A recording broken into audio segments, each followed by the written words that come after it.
আসসালামু আলাইকুম। তো কেমন আছো তোমরা সবাই? আজকে আমি তোমাদের জন্য নিয়ে এসেছি শীতের সকালে গরম গরম পিঠা কিংবা পরোটার সাথে খাওয়ার জন্য ঝাল ঝাল মুরগির তরকারি। শীতের সকালে এমন একটা নাস্তা থাকলে কিন্তু আর অন্য কিছুই লাগে না। তো মুরগি তরকারি রান্না করার জন্য আমি প্রথমে কড়াইতে তেল দিয়ে পেঁয়াজ নিয়ে নিলাম। পেঁয়াজগুলো কিছুক্ষণ ভালো করে ভেজে নেব।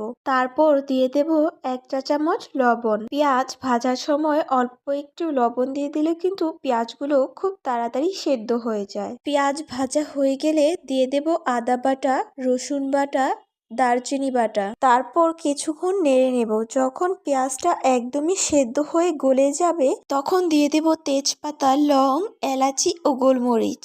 দিয়ে দেব মরিচ গুঁড়ো ও হলুদ গুঁড়ো। তারপর মশলাগুলোকে কিছুক্ষণ ভালো করে কষিয়ে নেব।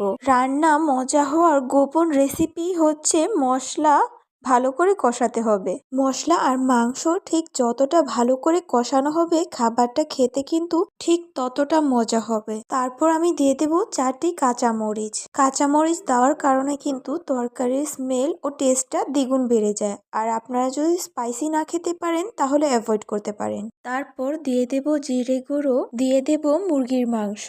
মাংসগুলোকে নেড়ে ভালো করে মশলার সাথে মিক্স করে নেব। মাংসগুলো কিছুক্ষণ ভালো করে কষিয়ে নেব।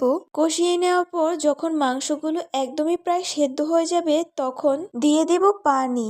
তারপর কিছুক্ষণ ঝোলটাকে শুকিয়ে নেওয়ার পরই তৈরি হয়ে যাবে আমাদের মজাদার ঝাল ঝাল মুরগির তরকারি। আর আমি চললাম মজা করে এই তরকারিটা দিয়ে পিঠা খেতে। আর তোমরা বাসায় বসে বসে জিভে পানি না ঝরিয়ে বানিয়ে খাও। জোকিং গাইস, মজা করছিলাম, কেউ আবার সিরিয়াসলি নিও না। তোমাদের কাছে যদি রেসিপিটা ভালো লেগে থাকে তাহলে লাইক এবং সাবস্ক্রাইব করো। That's all for today guys. Allah Hafiz, tata.